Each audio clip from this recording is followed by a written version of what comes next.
Assalamualaikum warahmatullahi wabarakatuh. Kembali lagi di channel saya. Sekarang saya akan membahas tentang optimasi konveks pada matematika optimasi diskrit. Nah, di sini saya akan jelaskan terlebih dahulu tentang optimasi konveks. Apa sih optimasi konveks itu? Nah, di sini optimasi konveks ada introduce dan problem. Yang pertama itu ada introduction tentang pengertian dari optimasi dan konveks secara terpisah. Jadi di sini optimasi adalah sebuah proses memaksimasi atau meminimasi suatu fungsi tujuan dengan tetap memperhatikan pembatas yang ada. Nah, di sini optimasi memiliki peran dalam mendesain suatu sistem yang dapat menghasilkan biaya yang lebih murah dan keuntungan yang maksimal dengan menurunkan waktu prosesnya. Sedangkan konveks sendiri di sini merupakan suatu fungsi yang digambarkan dalam bentuk grafik yang berbentuk cembung. Konveks juga dapat digunakan dalam penyelesaian masalah optimasi. Terus di sini ada problem pada optimasi konveks. Nah, permasalahannya itu pada optimasi itu yang dikenakan pada himpunan konveks secara umum. Salah satu contoh masalah optimasi konveks adalah masalah program nonlinear yang akan kita bahas nanti pada fungsi konveks. Ya, kita kembali ke awal. Setelah optimasi konveks, di sini ada terdapat himpunan konveks. Nah, di sini ada pengertian dan syaratnya. Pada himpunan konveks di sini merupakan kumpulan titik-titik di mana untuk setiap pasangan titik-titik dalam kumpulan tersebut, seluruh segmen garis yang menggabungkan kedua titik juga berada dalam kumpulan tersebut. Ini ya, di sebelah kiri yang berwarna biru, seperempat lingkaran, di situ ada itu merupakan himpunan konveks di mana segmen garis pada titik X1 sampai X2 masih berada pada himpunan tersebut. Sedangkan yang di sebelahnya ada 3/4 lingkaran.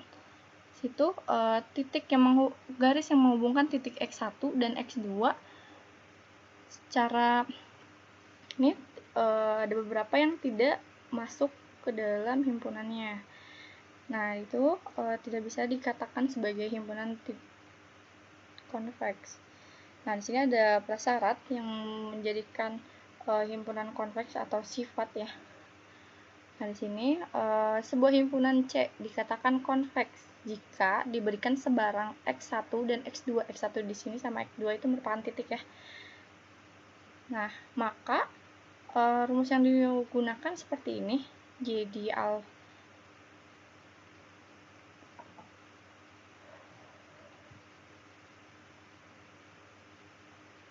Jadi di sini ada alfa dikalikan dengan X1 ditambah 1 dikurang alfa dikalikan X2-nya. Di sini merupakan himpunan C. Untuk setiap alfa himpunan 0,1. Nah, secara geometris formula ini menyatakan segmen garis yang menghubungkan titik-titik X1 dan X2. Bentuk ini disebut dengan kombinasi konveks. Jika alfa himpunan dari 0,1, maka kombinasi konveks disebut kombinasi konveks tegas.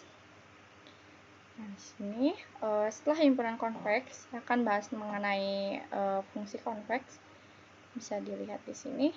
Sini terkait fungsi konveks yang pertama ada sejarah di mana fungsi konveks ini pertama kali diperkenalkan oleh Holder-Stall dan Hadamard pada tahun 1889 sampai dengan 1893 dan terus-menerus mengalami perkembangan setelah munculnya penelitian Jensen pada tahun 1905 yang berjudul Surless Function Convex at less inegality entre les valeurs moyennes.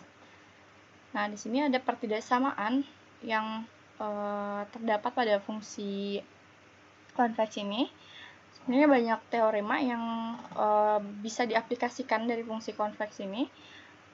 setelah penelitian yang dilakukan Jensen tersebut, nah secara umum sebuah fungsinya tuh fungsi konveksnya seperti ini. Bisa kalian lihat. Jadi terdapat fungsi dari alfa x1 ditambah A dikurang alfa dikali x2 lebih kecil dari sama dengan alfa fungsi x1 ditambah 1 dikurang alfa dikali fungsi x2. Nah, di sini dengan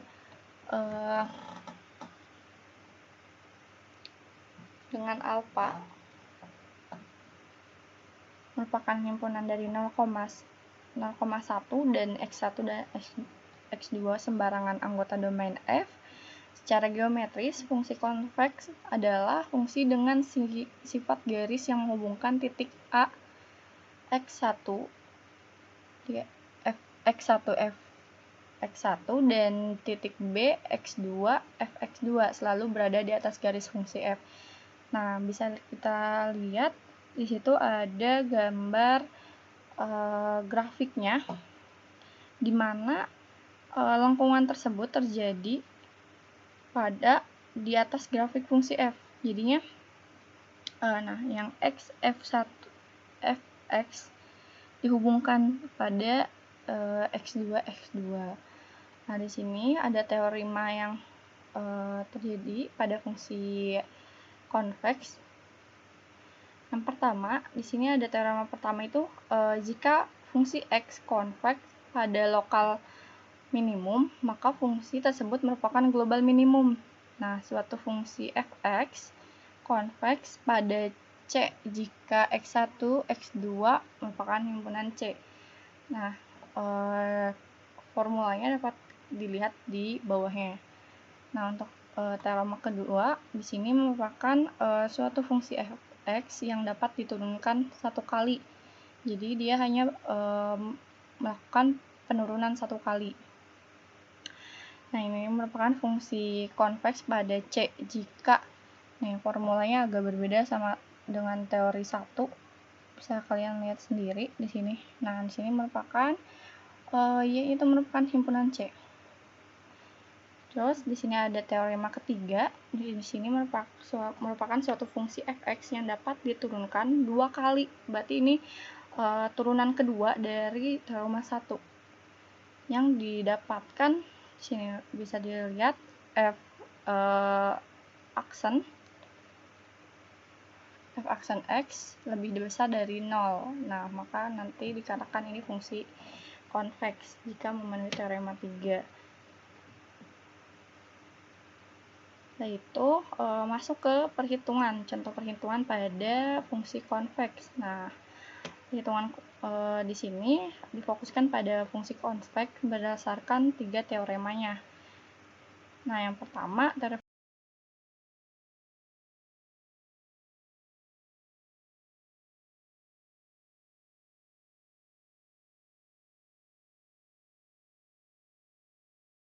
nilai alfanya setengah. Kita lihat untuk teorema 1 tadi ada persamaan seperti ini, di mana fungsi alfa dikali x1 ditambah 1 dikurang alfa dikalikan x2, nah kurang dari sama dengan alfa fungsi x1 ditambah 1 dikurang alfa dikalikan fungsi x2. Nah, nilai-nilai yang kita asumsikan dan fungsi x itu akan kita terapkan pada persamaannya. Yang pertama, kita masukkan nilai-nilainya terlebih dahulu pada baris kedua. Nah, setelah itu, setelah didapatkan nilai, bisa kita lihat fungsinya. Jadi di situ ada fungsi 3, berarti fungsi x sama dengan 3 gitu. Nah, di sini kurang dari setengah fungsi 2 ditambah setengah fungsi 4. Nah, karena kita asumsikan karena kita asumsikan kalau fx sama dengan x pangkat 2, maka di sini fungsi 3 berarti x pangkat 2, berarti 3 pangkat 2. Nah, semuanya dimasukkan seperti itu, maka nanti akan didapatkan nilai sebesar 9 kurang dari 10. Nah, yang berarti pada teorema 1 ini, pada contoh perhitungannya, merupakan fungsi konveks. Ya. Terus selanjutnya, kita masuk ke teorema kedua. Nah, seperti pada sebelumnya yang sudah dijelaskan, terkait teorema kedua itu merupakan fungsi turunan pertama dari fungsi tadi. Nah, yang fungsi tadi kan fx sama dengan x pangkat 2. Nah, itu diturunkan menjadi 2x. Jadi f aksen 1 sama dengan 2x. Nah, kita misalkan lagi nih x1 dan x2-nya itu 2 sama 4. Kita masukkan ke rumus. Nah, di sini dinotasikan dengan xy. Bisa juga kita ganti y-nya menjadi x2. Jadi di sini ibaratnya ya fx2 gitu, lebih besar dari fx1 ditambah f aksen x1 dikalikan x aksen 2 dikurang x aksen 1 x1 bukan aksen ya. Jadi yang aksen itu cuma fungsinya, jadi untuk ini x dan y-nya bukan aksen. Terus kita masukkan nilai titik-titik x dan y-nya atau x1 dan x2-nya, yaitu 2 dan 4. Kita masukkan ke persamaannya. Setelah itu didapatkan jika fungsi 4 itu sama dengan atau fungsi x itu x pangkat 2, berarti 4 pangkat 2. Nah, jika f aksen x sama dengan 2x, berarti karena di situ ada nilai 2 dan di luarnya itu ada 2x, berarti 2 dikalikan 2 baru dikalikan titiknya. Nah, titik yang didapatkan di situ 4 kurang 2. Jadi nilai yang didapatkan di sini 16 lebih besar dari 12. Maka persamaan pada turunan pertama ini dinyatakan fungsi konveks. Nah, untuk teorema ketiga kita bisa lihat di sini f aksen 2x lebih besar dari 0. Fungsi turunan kedua, dimana di sini kan persamaan pertamanya fungsi pertamanya itu x2, kita turunkan jadi 2x, turunkan lagi, berarti menjadi turunan kedua, yaitu sama dengan 2. Nah, nilai 2 ini masih lebih besar dari 0, maka persamaan ini atau perhitungan ini disebut fungsi konveks. Nah, untuk ketiga teorema, contoh perhitungan untuk ketiga teorema ini sampai di sini saja terkait optimasi konveks. Semoga ilmu yang saya sampaikan terkait optimasi konveks ini bermanfaat, dan jika ada yang perlu ditambahkan atau kekurangan yang saya jelaskan, silahkan tuliskan di komentar. Terima kasih semuanya.